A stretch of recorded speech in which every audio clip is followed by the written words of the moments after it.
Welcome, everyone. This is a super exciting end of the year wrap up in December of 2023. You're listening to the Joy Prescription Podcast. I'm Dr. Cynthia Liebert. My patients call me Dr. Cindy, and I'm a functional medicine physician, and I'm here with Brooke Jack, who is a pastor. And this year, we've gotten the privilege to interview some amazing women in the fields of either ministry and or healthcare. And it's just been a really fantastic opportunity. And we thought we would take this time here in December to go ahead and review all the wisdom that has come into our life from these wonderful women and just highlight our interviews with them. So that's our agenda for today, and I'll go ahead and get started. Hi, Brooke. Hi, Cindy. How are you doing? I'm doing great today. We just had Thanksgiving, so I think this is a good time to focus on how we're grateful for the wisdom that has come through. And I wanted to open up with Proverbs 2, verse 6. It's, "For the Lord gives wisdom, from his mouth come knowledge and understanding."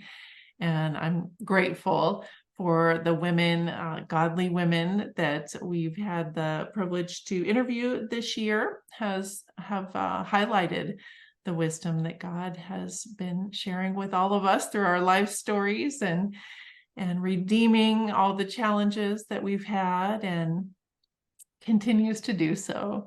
It has truly been an awesome experience getting to connect with all these beautiful women and their stories and just see the faithfulness of God. So I can't wait to revisit these conversations with you.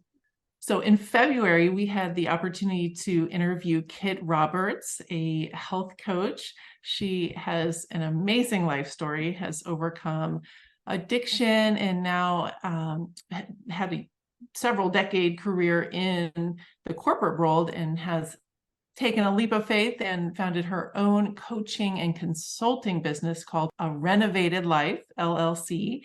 And she helps busy professionals build a life that's happy, healthy, and whole. I love her tagline. And it was just really neat to sit down with her and hear her personal story of how she overcame addiction and gleaned some wisdom. And of course, she pointed us back to God and that he is the source of all healing and wholeness. Let's go ahead and hear the clip. I've been praying for several years, God, what is my purpose? What do you want me to do? And so I feel like he finally was like, okay, here it is, Kit. I'm kind of putting it out there in front of you. And then for me to just ignore that, for me, I felt like that would have been wrong. Mm-hmm. So the fear was going to my husband and saying, I'm going to quit my job. Because we relied on my, income as well. I didn't just one day go, I'm quitting. I was purposeful. Mm-hmm. The obstacles that come are there's so much to learn and to know about running a business.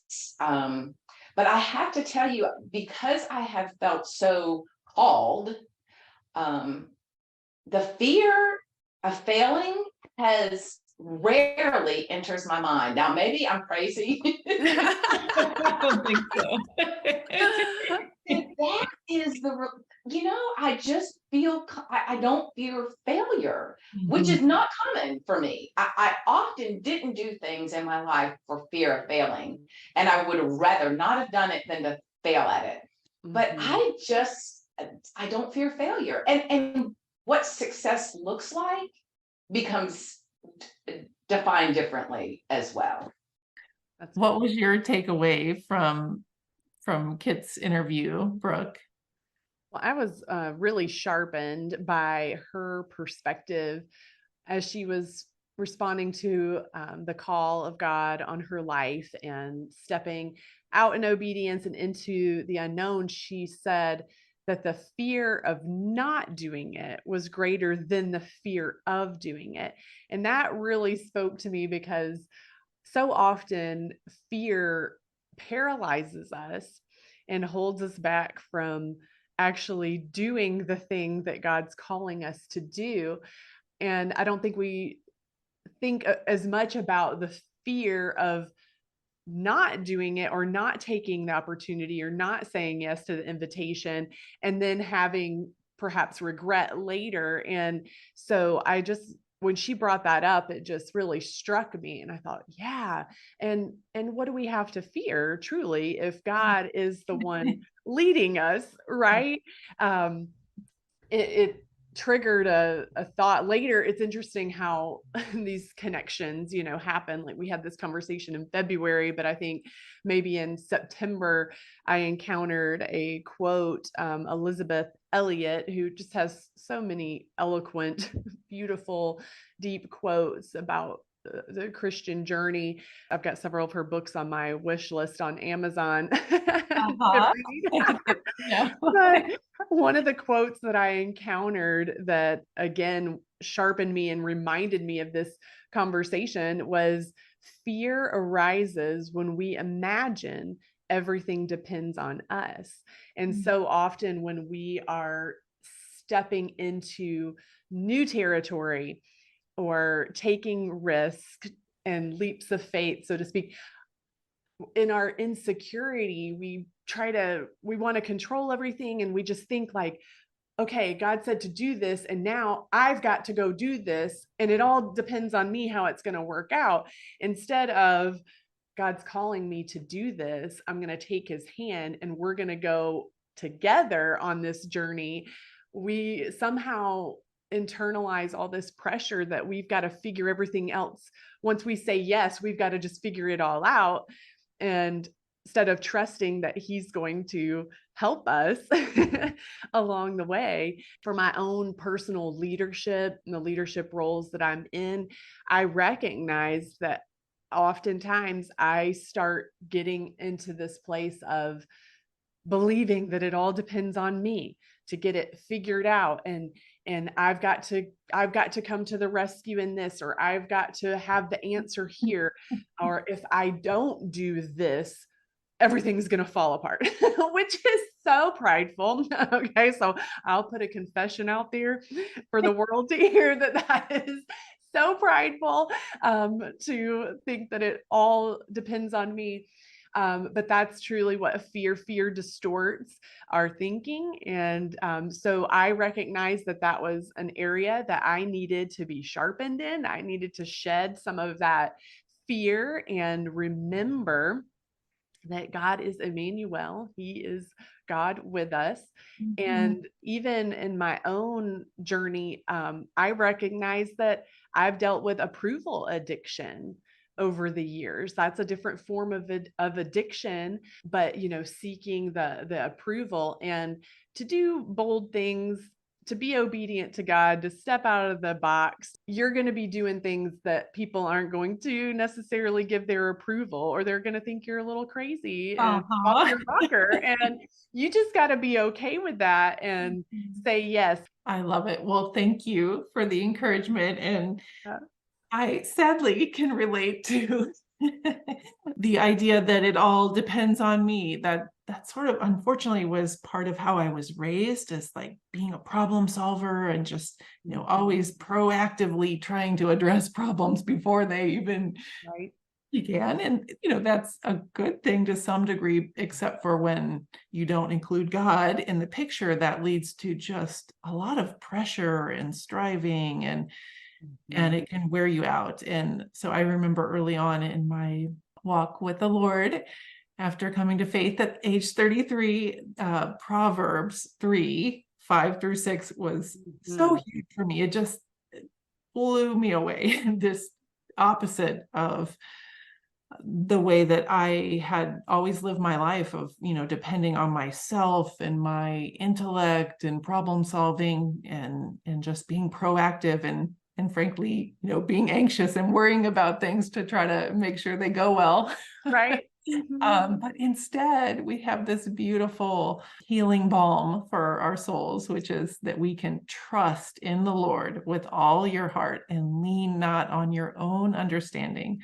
In all your ways, submit to him, and he will make your paths straight. That just was really healing for me. So I wanted to share, and yes, so much wisdom.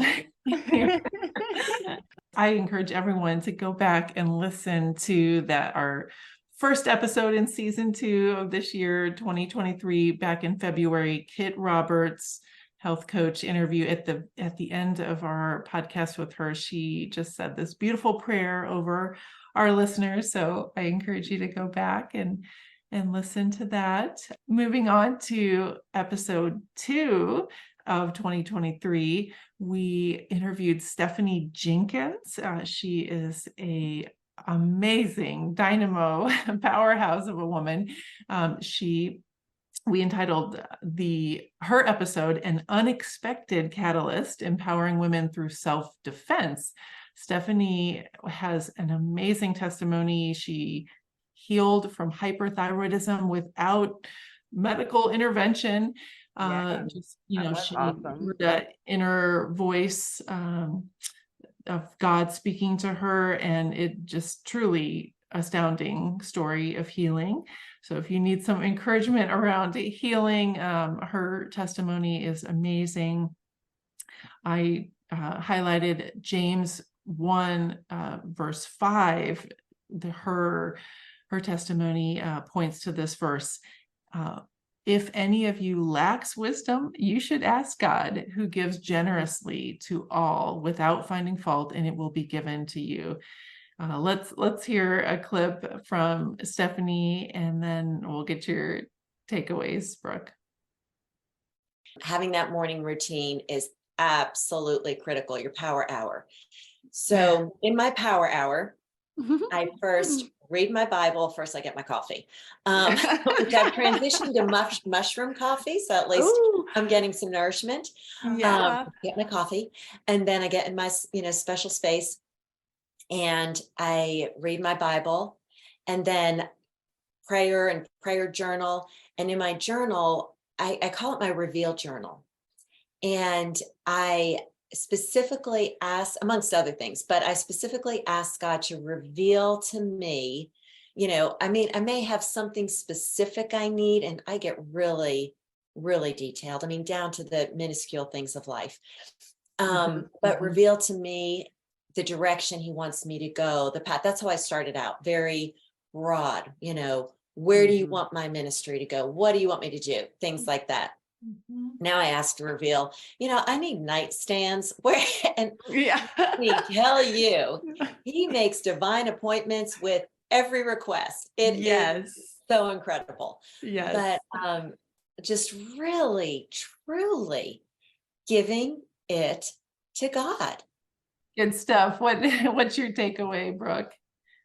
So her advice to take God as a partner, it kind of echoes what we were talking about with Kit as well, that we're not in this journey alone, and we need to let go of our controlling tendencies and give it to God. Just that posture of surrender, and not just a one time, but the continual act of surrender. I feel like that's emphasized so much in the scriptures, even when it tells us to be filled with the Holy Spirit.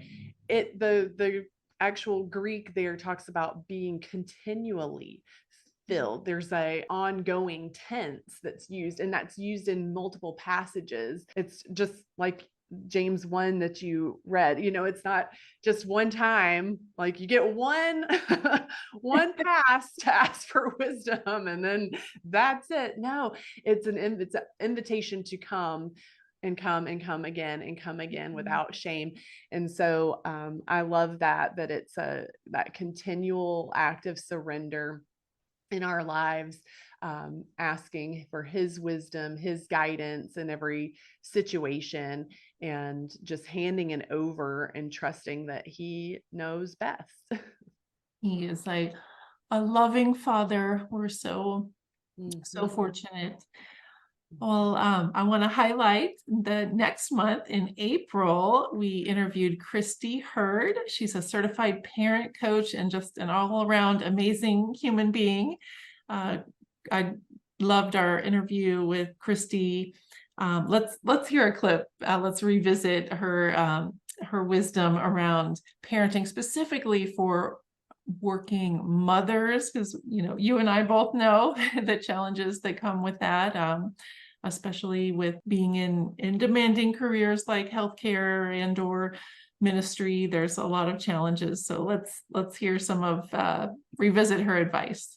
Research shows that if you give your child 15 minutes of undistracted, totally all about them, you're in their world every day, that really is sufficient. So that means that you put your phone down, the laundry can wait, anything that is distracting you, all of that can wait, and you get into their world and you validate whatever it is that they're saying. You're listening, you're loving. That's huge for a child. So I have seen, and I have to say this, I have seen parents who maybe don't work full time, but are not involved with their children when they're home, and have them in front of a TV, give them a phone, are doing laundry, running to the grocery store, all kinds of multitasking, and the child does not feel connected to the parent. So that's why I say you have to look at what's most important to you and how you're communicating that to your child. One of the things that she mentioned personally that she had learned from reflecting on her years in parenting her children to now being a parent coach and learning things through that training, as she reflected back on maybe things that she would have done differently if she could go back to her parenting season, was to affirm her children more often. And I thought that was very powerful and something to really take to heart, because it is something that our kids need. They need affirmation. They need to hear what they're doing well, and just that they're valued for just being them and not just what they are accomplishing and what they're, how they're performing. It is so easy to just walk into the room and see what's not being done, and to want to call that out so fast. And it's, again, not to say that we don't keep our kids accountable. We are responsible for helping them grow into mature, capable adults, right? That can function in society and can contribute and can lead and love well and all of those things. But part of that healthy development is getting affirmation from parents. And so it's being more intentional. So that was a good reminder for me, because sometimes it can stay trapped in my head, the things that I'm noticing, like, oh, there's, that was such a kind, respectful response I got that time. And I might think that, but not actually say it out loud and affirm. That was such good wisdom, to affirm more often where we can, when we can, seize the opportunity to give those little pats on the back. And remembering that our children, even the adolescents into the late teens and early 20s, their brains are not fully developed. So having compassion and sharing grace with them is so important. And I have a fun story about planting seeds with children. My children are a little bit older now. My youngest is 12, going to be 13. So in February, I will have officially 3 teenagers for 1 year. And sometimes it can just feel weary that you do things for your children and it doesn't seem like it's taking. but I got some affirmation myself recently with my youngest daughter said, "Thank you, Mom. I want to thank you for feeding us healthy food." And Oh, that's you have awesome. to know the little one, her story. She just has been our most challenging one in terms of food and encouraging her to eat the fruits and vegetables instead of just the simple carbs. And so for her to say that, for her to just recognize and what I'm doing and take time to say that, it made it all worth it. So now officially all three of them have thanked me for the energy and effort that I put into trying to help them learn to take good care of their bodies and nourish their physical bodies, which of course has a connection to their brain health, the microbiome, and we've talked about this, day in and day out, and so they're getting it. So the whole point in this is to encourage you, if you have young children and you feel weary that maybe you're doing things and it's not making a difference, hang in there. It'll grow fruit in due time. And I want to highlight another Proverbs here, since we're talking about wisdom. Proverbs 9, chapter 9, verse 10.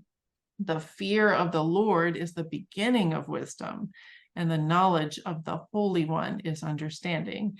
And so that just reminds me that the most important thing we can do for our kids is just to point them to Jesus and give them the foundation they need for a healthy thought life, and healthy foundation in life is to pointing them to God. That's right. That's right. Yeah. And we help model that and model the attitudes, like you were saying, you received some gratitude expression. Well, I'm sure that was partly a result of even your expressions of gratitude that have been modeled over the years in front of your daughters. And Christy brought it up during our interview about it's more about the quality of time that we're together with our children than the quantity. Yes, quantity is great. And if there's the opportunity for increased time, go for it, right? But for parents who are working moms that can't be in the home 8 hours a day, that when you are there, to be present, to be intentional, to speak life, speak the discipline that's needed as well, all those things, but make it about quality. What's the quality of your time together? Are you actually really present, or are you kind of like you're there physically, but you're still caught up in your head thinking about all the things that still need attention, the things that you're not doing, the things that, that are still weighing on you in different areas? Or are you being attentive? And kids, they know the difference. They are so perceptive. They really do know the difference. I was just talking to a friend about this recently. And this kind of springboards into a little bit of our conversation that we have with Dr. Saundra about rest. But, when you're working and you're doing on the phone and the computer and you're just doing stuff all day long, even in the kitchen, you've got all the sensory things. Sometimes that can become overwhelming. And so you kind of like shut down to a degree where it's like you're hearing things happening around you, but you're not really processing it. And then your kids are poking you, Mom, did you hear me? Or this is the one that has happened to me so many times. I'll say, what are you doing? Like, I'll see him doing something. What are you doing? Well, Mom, you said we could win. When did I say that? And I'll be like, well, just 10 minutes ago, we were saying this and you nodded, or you were like, yeah. Like, I wasn't even aware of what they were asking of me because I was so caught up in my own head and thoughts that what they were asking me wasn't actually processing. And so my default was just like the nod or the sure, without even really recognizing what I was permitting them to do. And they would be like, but you said we could do that. And so being more present and really attentive when we have those one-on-one times with our kids is really important. And important to give yourself grace Yes, for doing what you needed to do to that's true. survive and process in the moment. That is part of my practice, is to give myself grace, because it's hard being a mom and working and juggling all of the things in life. And so we do have to give ourselves a heaping serving of grace as well. And of course, strive to do better and take steps. And just, oops, guys, I'm sorry. I was not paying attention. Forgive me. Teach your kids to give you grace as well by admitting when you're wrong, when you mess up, when, modeling that for them, that we mess up sometimes. Forgive us, offer us grace, and we'll do the same in this relationship, Exactly. Well, and that's a good segue into our May interview with pastor and Bible teacher Angie Baughman. She shared with us the 5R approach to taming your emotional triggers. So good connection there. We can all use that, especially this time of year, busy holiday season, where there's just extra pressures on families, in particular mothers, as we do all the things to prepare for the holiday season and juggle our existing demands as well. And so let's hear a clip of Angie teaching us about the 5 R's. So step 3 is remember. And the question I ask is, where have I experienced God's faithfulness in previous circumstances? Psalm 145:13 says, the Lord is trustworthy in all he promises and faithful in all he does. And I always say, I've heard this a lot of different times. The best predictor of future behavior is past behavior, right? And so where do we know God has shown up before, even in places, or especially in places that we didn't think he was there at the time, right? I can remember this about the faithfulness of God in my life. I can remember this about the faithfulness of God in her life. I can remember this about the faithfulness of God in the Bible stories that I cherish, right? God is faithful and his character does not change. And if he promises that he's trustworthy, he is trustworthy. So where do we remember that and choose that rather than even just what we feel at the moment? Angie's such a brilliant Bible teacher, and the 5 R's that she shared with us were recognize, reveal, remember, receive, and repeat. So you have to listen to the whole episode to find out what all that means and how to apply it. But one of the 5 R's for talking to your triggers is remember. And that's one that really stood out to me. As humans, we can be so forgetful.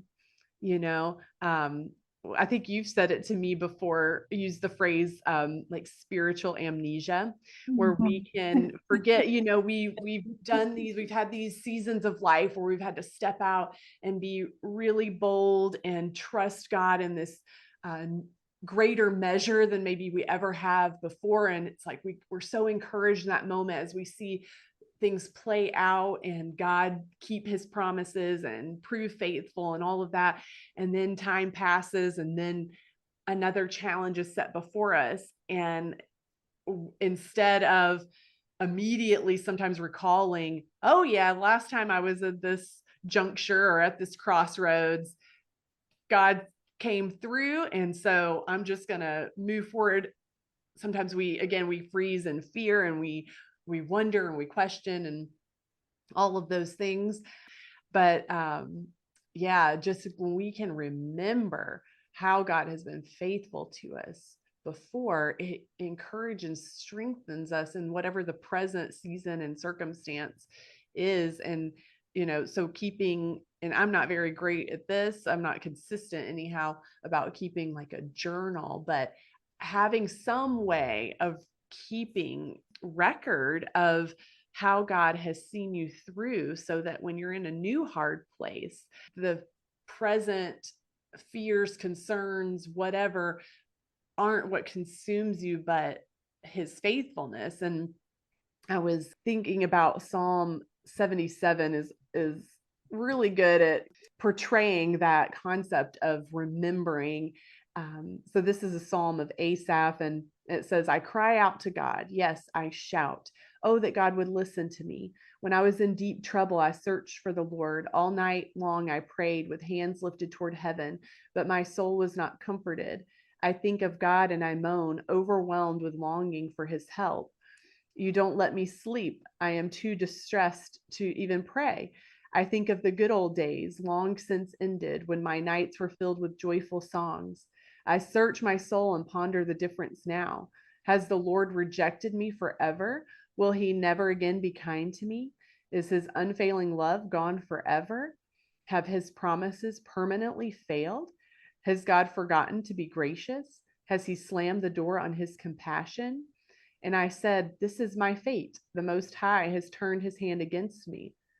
But then I recall all you have done, O Lord. I remember your wonderful deeds of long ago. They are constantly in my thoughts. I cannot stop thinking about your mighty works. Oh God, your ways are holy. Is there any God as mighty as you? You are the God of great wonders. You demonstrate your awesome power among the nations. By your strong arm, you redeemed your people, the descendants of Jacob and Joseph. And I love that because there's such a stark contrast. And that wasn't all of it. That was just through verse 15.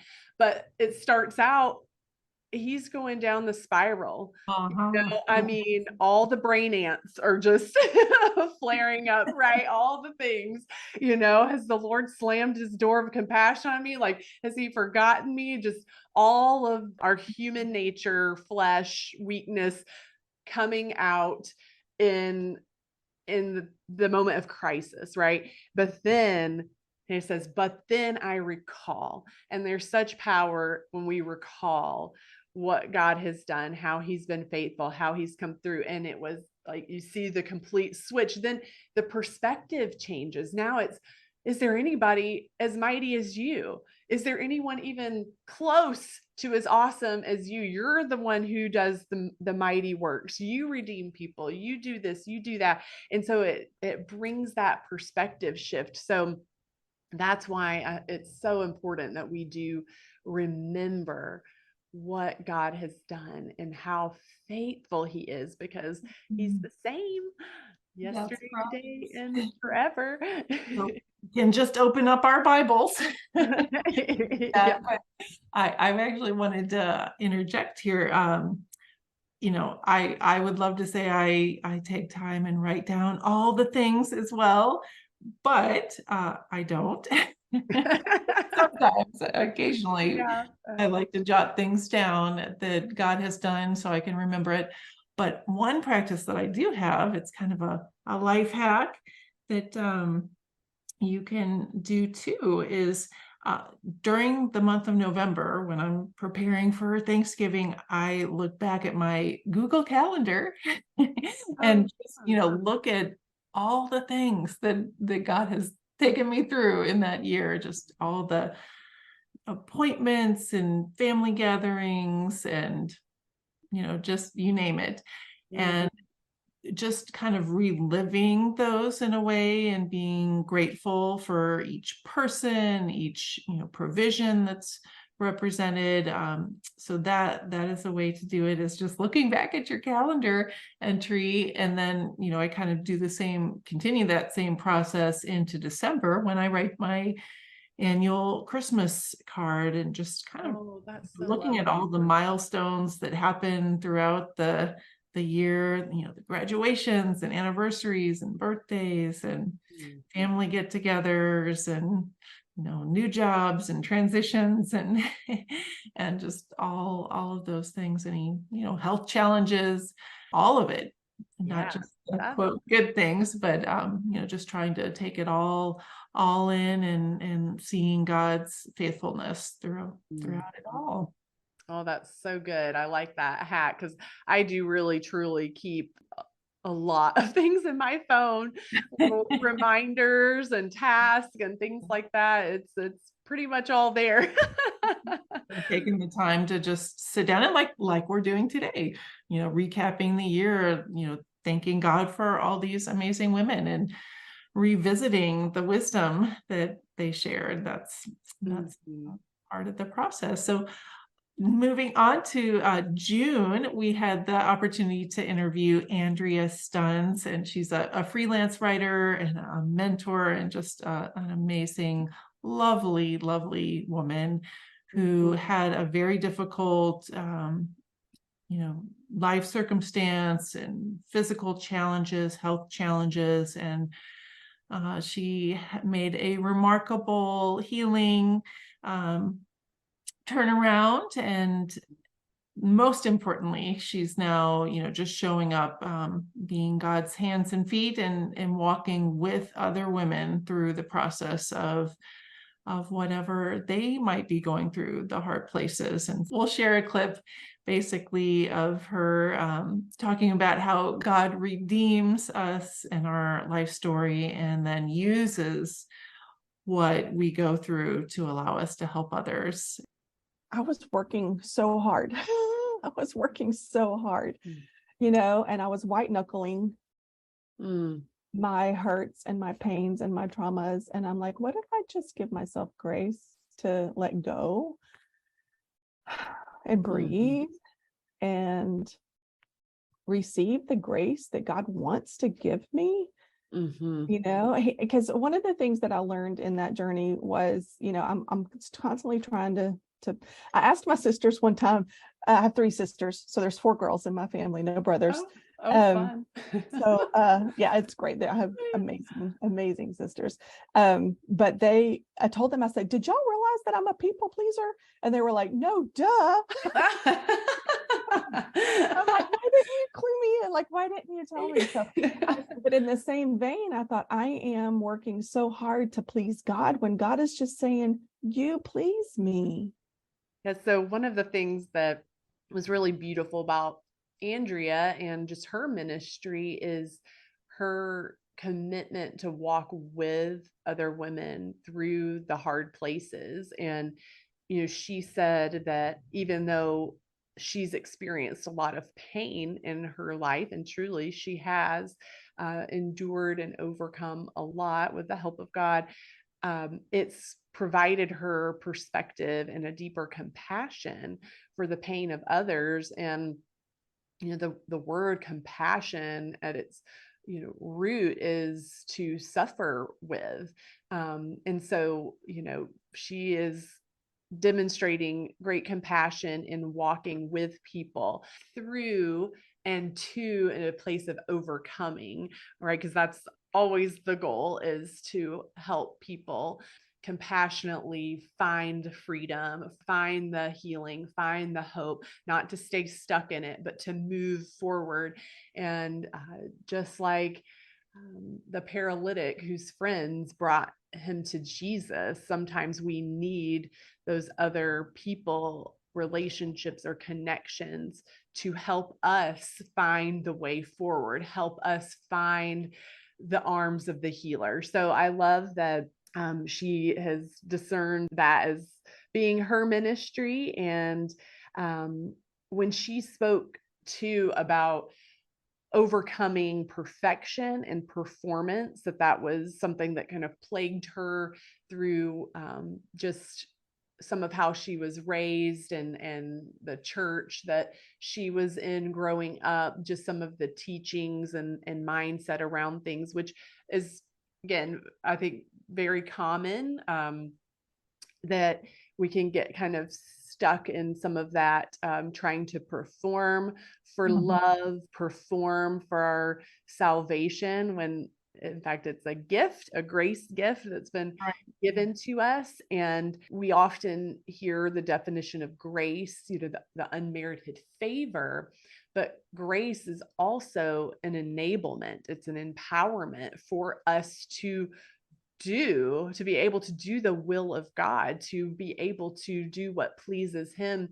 And I was reminded of the scripture in Titus 2, which I'm going to read it from the Passion Translation, but it really gives these 2 distinct definitions of grace or perspectives, where it says, God's marvelous grace has manifested in person, bringing salvation for everyone. So there's the gift of salvation, unmerited favor. it's for all.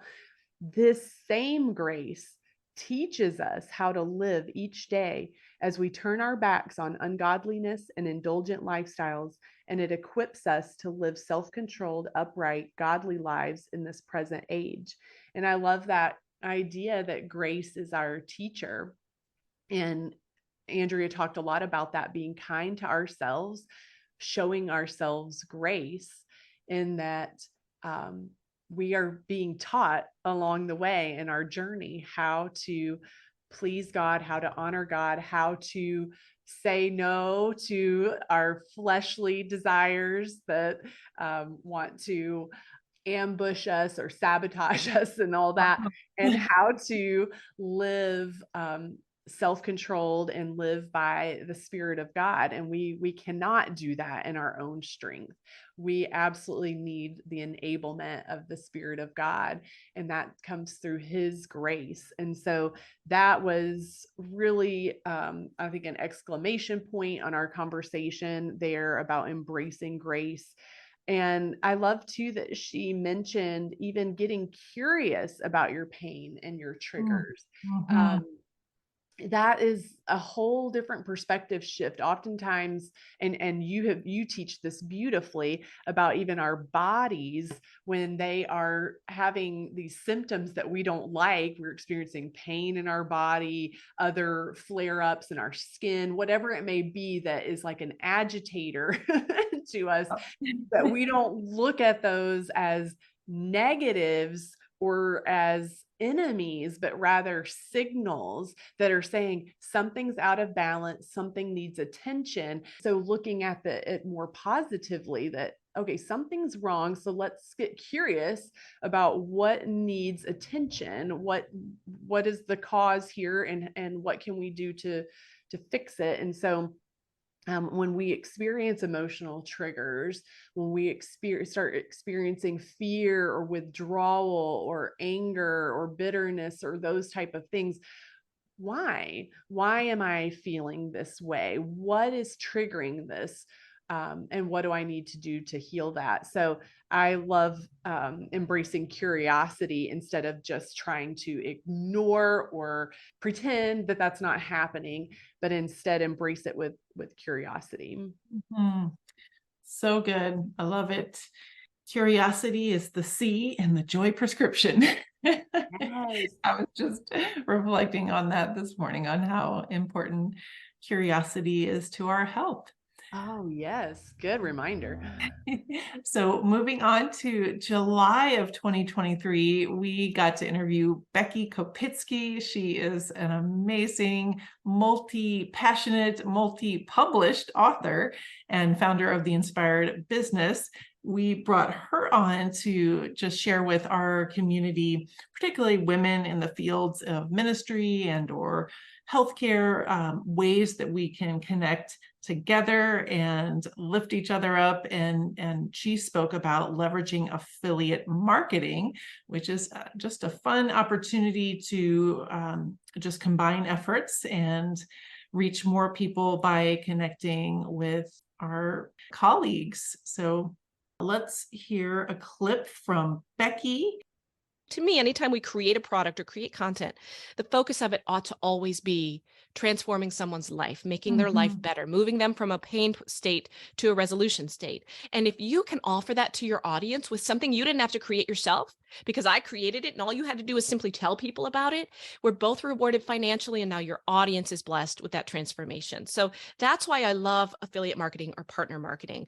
So if we're talking about the opportunities for it, you can either choose, if you have a product or a service, you can choose to bring people on board to help share for you. They become your partners or your affiliates, or you can seek out other content creators or women in ministry who have a product or a service that you think your audience would love, and simply share that with your audience. So there are two ways to do affiliate marketing, but I love it because it builds relationships, and it's built on the idea that we are here to serve one another and champion one another, and there's no competition involved. That's what I love about it. So Becky, she is hit the nail on the head when she said that the idea behind affiliate marketing is that we're here to serve each other and champion each other, not to compete with each other. And, so much of the business world and perhaps even ministry world, there's this wanting to compete and compare instead of champion. And I just love that she brings that out, that beautiful picture of the body of Christ. We're all different parts. Jesus is the head, and then we're the body. The believers are the body, and each one has its specific function. And the scriptures even talk about some of those parts are even hidden, and some, are do things, smaller things, and some are more maybe front stage or in the limelight and have a different role, but they're all important and all needed for the body to function healthy. One of my sons has tried out for and got a part in a play at school. And in one of the emails that the theater teacher sent out, she said, there are no small parts, only small actors. And I thought, wow, there's a concept, and valuing your part, even if it's a small role, even if it's one line in the play. Without that one line, there's something missing. There's something lost in the context of the whole story. And so just really finding that way to appreciate and value each other, I thought was really beautiful. So I love that she's promoting that. I also love that she mentioned as one of her pearls of wisdom to continue to be coached by others. And I love it because none of us ever arrive. We all have places where we can develop greater skillfulness, greater knowledge, greater perspective. And we just need each other as human beings. We're designed for connection and relationship, and we need each other. We learn from each other. Iron sharpens iron, the Bible says. And so we need those different perspectives challenging us and encouraging us. And so there's not this, you reach this certain level of success and now you can just isolate and now you've got it all figured out. But no, you continue to allow yourself to be coached and challenged by other people. And I think that's really critical to our ongoing growth and stay in a place of humility. Absolutely. And one of our sub themes with this podcast, especially for women in leadership positions, a lot of us struggle with imposter syndrome. And just, the passage in the Bible that you were referring to that, described the body of Christ and how we all have our different roles. I think that's just the perfect perspective to keep in mind when we inevitably struggle against that, feeling not enough, like you're an imposter. And I love the way she does business. She's just a fantastic mentor. And I love that, she focuses in on joining together with other people that you can have a synergistic message with, and keeping humble and getting ongoing coaching and developing ourselves. So yeah, thank you for sharing that. Okay, so now we're going to move on to our August interview with Dr. Saundra Dalton-Smith. She's a board-certified internal medicine physician, as well as a speaker and a multi-published author. Just an amazing woman. And her message, she has a lot of wisdom to share. She told us about the 7 types of rest. And we'll play a little clip of her sharing about that, and then we'll share our takeaways. For a lot of us, we don't have a respect for rest. That's what it boils down to. We have a lot of respect for the work, for producing, for something where we can tangibly see the results kind of right in front of us, check it off the box kind of thing. And so we get into a position where we feel like because rest isn't something we can necessarily kind of easily check off our box, that it must not be as valuable. We can't see a specific fruit resulting that we've produced. And, I sometimes kind of relate it back to, if you think about like a bumblebee or a honeybee rather, but they're busy in their hive, they're making all this honey, they're doing all this stuff, they're getting a lot produced, they're doing a lot of work. However, everybody else around them is enjoying the fruit of their labor. And so they're so busy producing goodness for everyone else, but they never actually stop long enough to taste the sweetness of their own life. And I think that that's where many women find themselves. They're making life great for their kids and their husband and their house, and everybody else is all happy, happy, happy.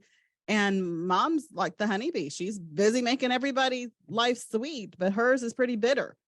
And so I think we have to realize that there's a need to regain our respect for rest. It's countercultural. Our culture doesn't promote that. So it takes a woman who has a little bit of boldness and courage to understand that to be the best version of herself requires sometimes that she allow space in her life to actually be restored. Okay, so the 7 types of rest: physical, mental, emotional, social, sensory, creative, and spiritual. Amazing. I know I need every one of those. For sure. Including the mental rest. I Mhm. have a very, very busy, active brain. Such respect for Dr. Dalton Smith. She's an amazing example. What were your takeaways, Brooke?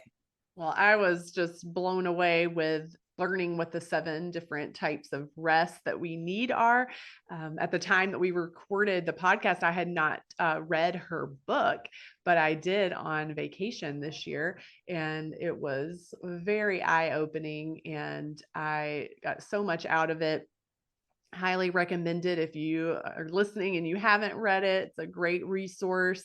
Would definitely make a great Bible study, women's group text to explore and encourage. But I love that she said, and she said it spot on, we need to regain our respect for rest. I feel like this is, especially in my early years being a mom, and being confronted with having to do a lot of pivoting and not being getting a lot of tasks done during the day that I was used to getting done. And it was very difficult to transition into being able to just rest and be okay with that. And I feel like so many conversations that I have had and continue to have, with young moms is sometimes that friction of feeling the need to do instead of just be. And parenthood is a season that you are confronted with that dynamic.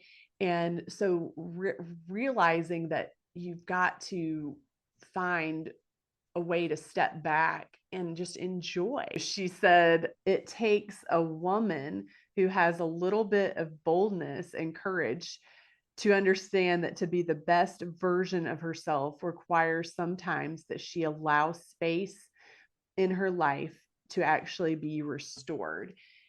And that was so gripping. Yes, it takes boldness. It takes courage to recognize I can't keep going like this. I've got to slow down, or I've got to nurture myself in a different way so that I stay healthy and whole. And that's something that I definitely we've been learning this year. There's a proverb, actually, Proverbs 19 verse 8, that says, to acquire wisdom is to love yourself. People who cherish understanding will prosper. And wow, when's the last time that you heard that preached from the pulpit? To acquire wisdom is to love yourself. And like, it's not to be selfish. It's in order for us to fulfill the commandments, right? To love the Lord your God with all your heart, mind, soul, strength, and love your neighbor as yourself. Well, there it is again. How are you loving yourself? How are you caring for yourself so that you can love others well. And so that has been just a personal thing of reassessing my own personal health, reassessing my own personal rhythms, how I'm using my time, recognizing where I've got to set boundaries, where I've got to say, nope, this time is sacred and precious for this particular thing. And I'm going to protect that, and not let other things that I perceive as urgent, Right. steal that away.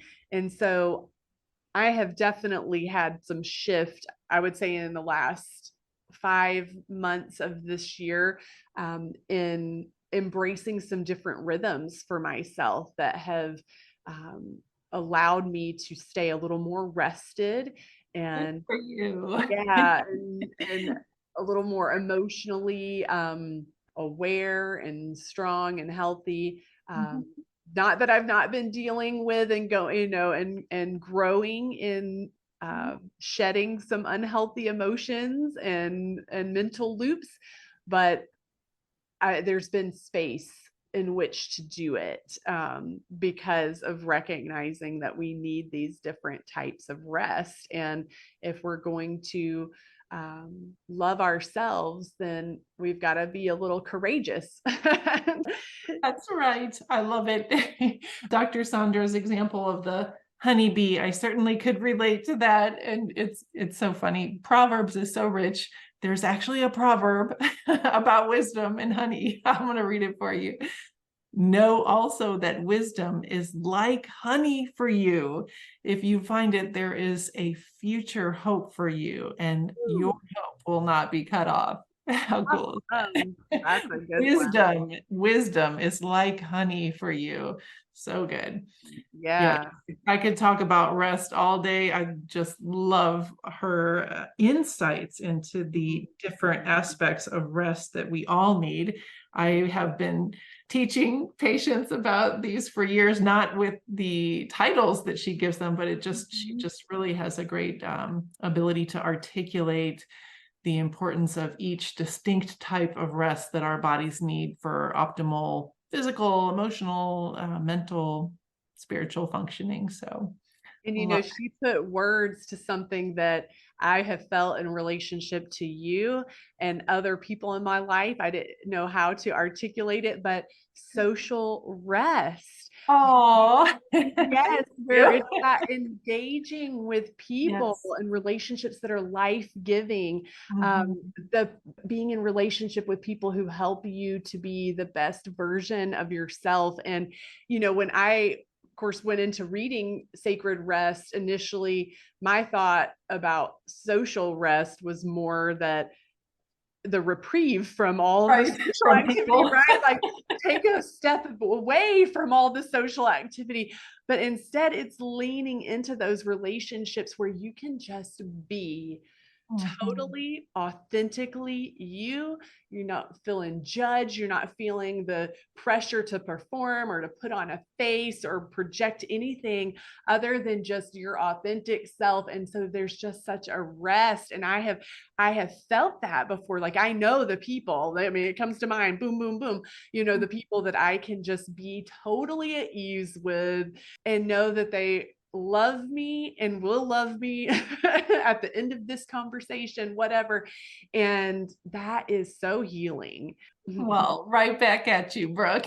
Thank you for being a source of social rest for me as well. And of course, we certainly want to have relationships with people that aren't necessarily life-giving, that, where we are pouring into others, but especially if you're a person who does that for a living or with regularity, you do need to have your inner circle of people that you can have social rest with to recuperate and fill your cup up again so you can go out and do your wonderful work in the world.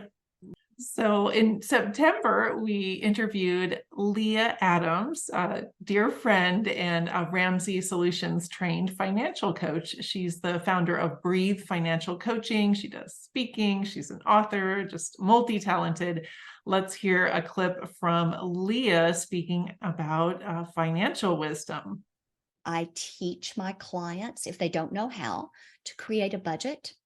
The budget really is the foundation of financial success. It's not all, but it is the foundation for financial success, because if you don't know where your money is going, and if you don't do a budget, you don't know where your money is going, then you don't know how to fashion your life. And so I like to tell my clients that the budget serves two purposes. It's a guardrail. Cindy, you've been in these mountains, you've lived in these mountains, you know, if you cross the mountain, you've got guardrails on the side of the road to keep you from ending up at the bottom of the mountain.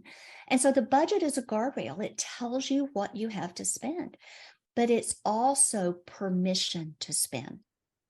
So Leah, she brought to the table this concept of our finances being related to or touching every area of our lives, which is so true. What she said about when we're not secure in our finances, we don't feel secure in other areas of our lives. And I think sometimes we want to compartmentalize the different areas of our lives and just, okay, well, this is my financial box and it's over here and it doesn't touch my health and it doesn't touch my relationships and it doesn't touch this or that. But in reality, it does, because I know, and I think we both shared some of our personal journey in the episode. But when there is that lack of security or feeling uneasy about having provision or what we need, there is an anxiety that is felt within our body. Our mind can swirl, all of those things. Certainly we can get snippy with our spouse when we're trying to make a decision that involves how the money is going to get spent. All of those things, it does affect and touch. And so, you know, when we're talking about like taking a holistic approach to caring for ourselves, to living joyfully, like we can't ignore the finances.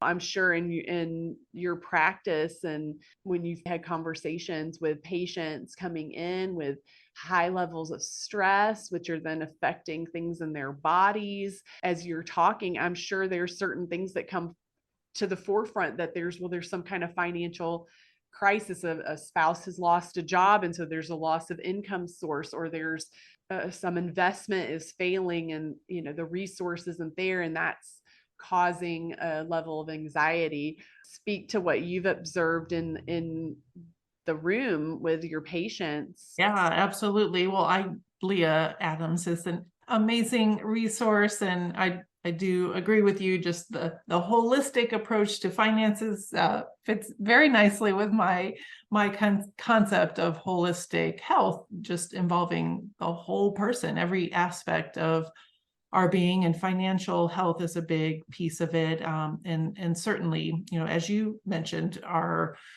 bodies are affected by stress, and that kind of low grade or even high grade chronic financial stress can have a huge impact on just putting stress on the nervous system, which then, you know, affects our hormones and our gut health and our relational health, as we can be, you know, irritable or on edge or deal with depression or anxiety if we, you know, just get too deep into the anxieties of having out of control finances. So I just highly encourage everyone to address that aspect of their well-being, and Leah Adams is a wonderful resource for that.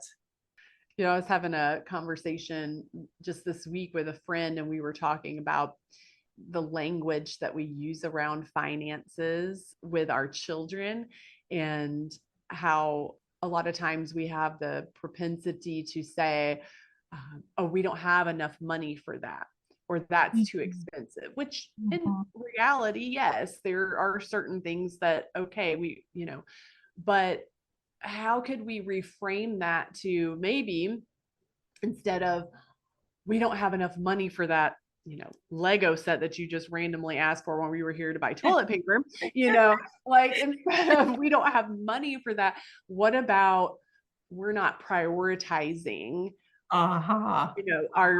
our spending on this, teaching those values. And she spoke about that, about her coaching isn't just centered around let's, budget out every cent and make sure that we've got a plan for this, but what are your personal and core values? And let's make sure that your spending is aligned with that. So I love that she challenges and works with her clients to identify core values and set goals so that the resources that come into your life can actually produce the things that you want them to.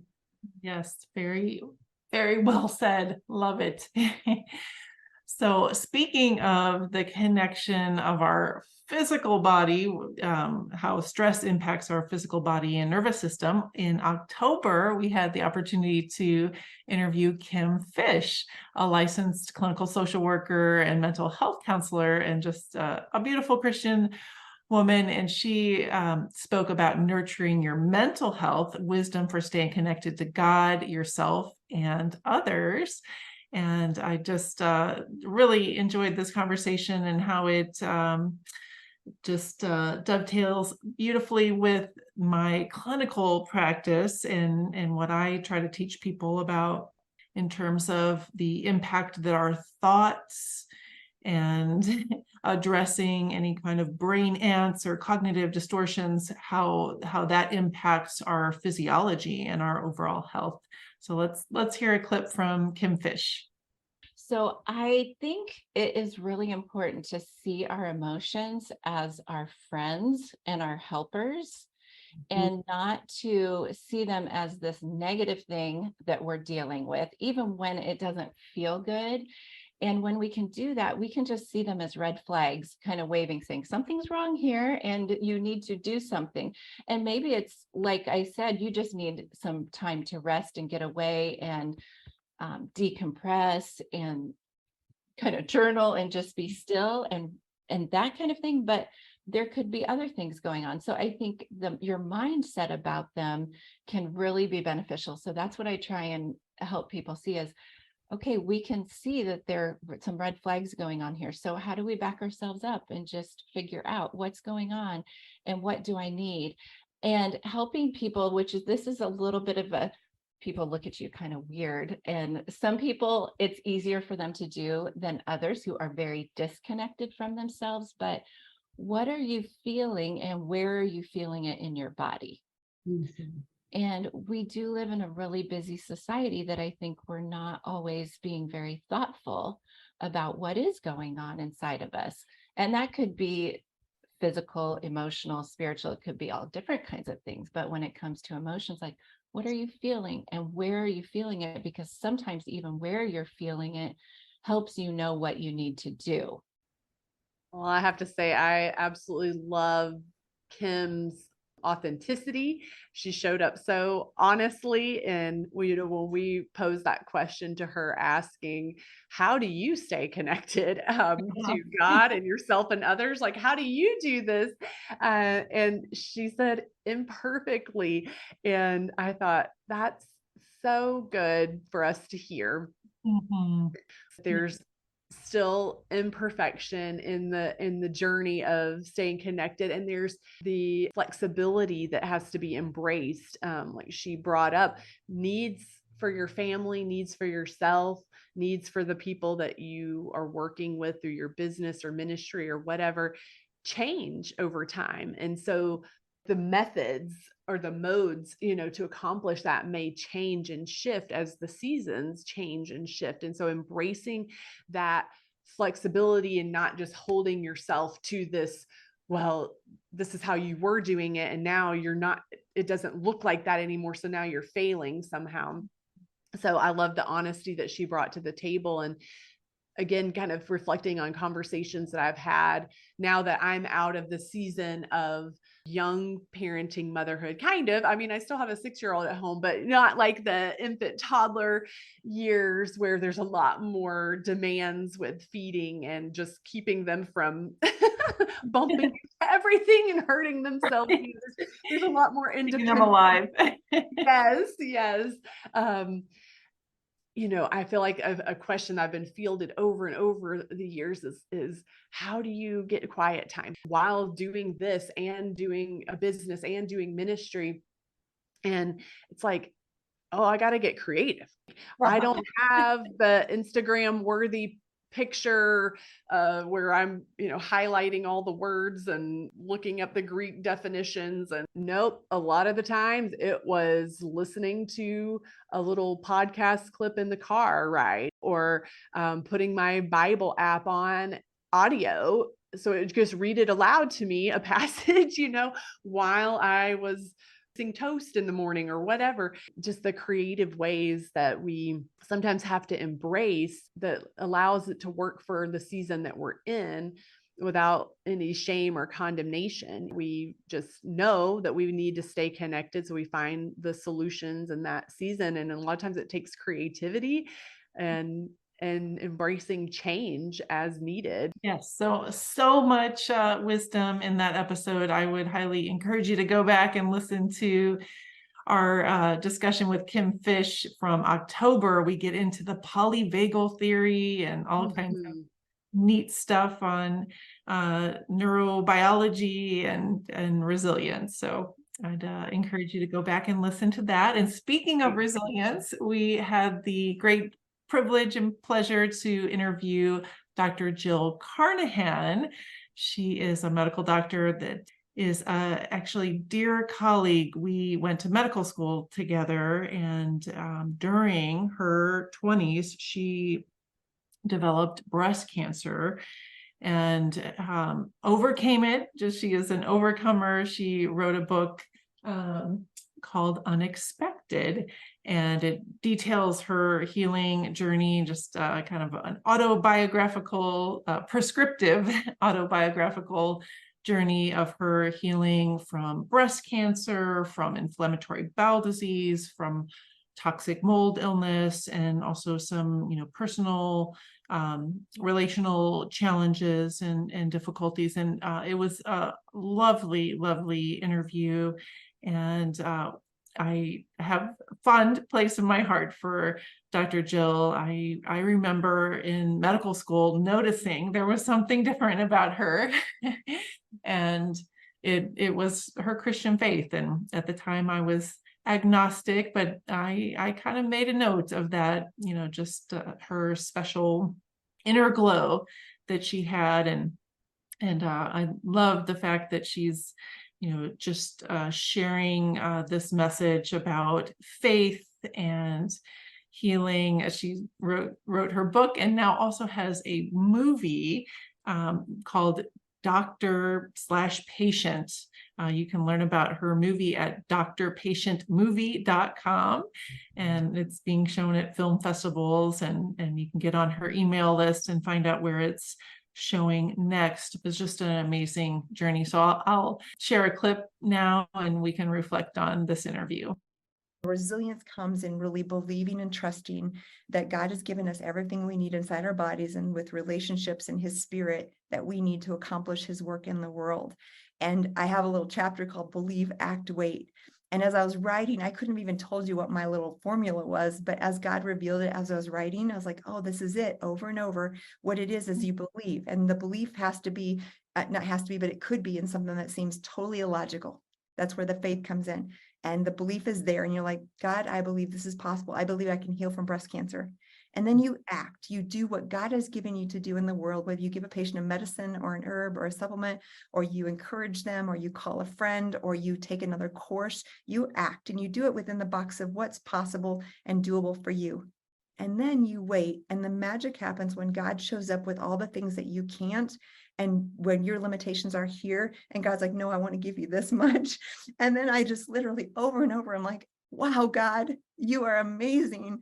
And now I've seen it enough that that's my definition of resilience is believing, acting, and waiting, and seeing the things that God can accomplish through a willing, faithful person that believes in miracles.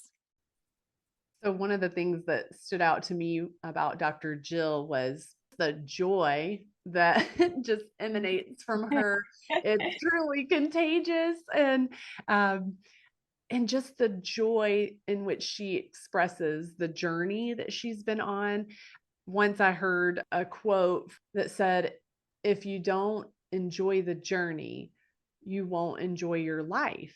And I thought, wow, that's so true. Life is a journey. It has its ups and downs, its highs and lows, but yet joy is not a product of our circumstances. It supersedes our circumstances, because our joy is from the Lord, and the joy of the Lord is our strength. And he is our source of joy. So he's steady, he's consistent, he's reliable. So we attach ourselves to the joy of the Lord. We can have that no matter what the circumstances around us look like. And can certainly see the result of that in Dr. Jill's life, that despite, the extremely difficult sicknesses and just life circumstances that she's had to endure, yet there's still been a joy in her journey, and what she's learned, and what she's overcome, and the victories that she's had to be able to now encourage other people in that same way. So I love that. And one of the things that stood out to me too, as far as maintaining joy in the journey, is she said in relation to her battle with cancer, was when she was in the place of decision about how she was going to move forward with treatment and what she was going to do, what action she was going to take in the face of this diagnosis and the options before her, that she made a promise to herself that whatever she decided, she was going to be at peace with that decision.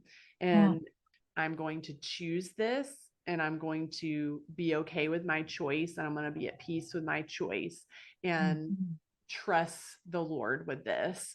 I think that is really huge to living with joy and resilience, is not allowing ourselves to get trapped in the regret and the backpedaling of what if I had not. We can also sabotage ourselves and our forward progress by staying trapped in the past and beating ourselves up unnecessarily. So that was an encouragement to me to make the decisions and act and be at peace. I love that you highlighted that. Actually, that is how I counsel my patients who are facing some sort of major health decision, whether it's a cancer diagnosis or some other catastrophic health issue that, they have to choose whether to pursue maybe a big, high, powerful medical intervention, or some other, lesser, more conservative options. And so I, just give them that same advice to, get quiet about it, pray, ask for wisdom, and make a decision, and then move forward in it, and just be confident that you did the best you could in terms of taking in all the information that you have and getting wise counsel, and then moving forward and not regretting or second guessing, because that can just bring you mental torture. So I love that you highlighted that. So much richness and wisdom here. I could go back and just listen to it over these and take notes, because goodness, we need wisdom in today's world. We're being bombarded by bad advice, right and left, in terms of worldly thinking, and we definitely need wisdom for our souls and to live in joy, as you mentioned. Well, it's just been a privilege to work with you this year, Brooke, on this project of women in ministry and medicine, the Joy Prescription, and collating all this wisdom. And it's certainly been helpful for me personally and professionally, and in my life, just being reminded of all of this wisdom. and learning new things. I think a perfect way to end our 2023 Joy Prescription podcast season would be for you to pray for all of us and our listeners, and just pray that we can all marinate in gratitude. I'll be glad to do that. Well, Father God, we just come to you. We enter your courts with thanksgiving, and we thank you, Lord, that thanksgiving is a key that just unlocks praise unto you. And God, we're just so thankful for how you are working in our lives, but more so than how you're working, just for who you are and for your sovereign ways and your leadership in our lives. And Lord, we thank you that you give us your spirit to lead us and guide us and teach us and counsel us. And we just pray, Father, for a deeper connection with your Holy Spirit and the year ahead, to be reminded of all your faithful ways, and that we may choose gratitude and choose joy no matter what circumstances come our way. Lord, your word reminds us that we are to be thankful in all circumstances.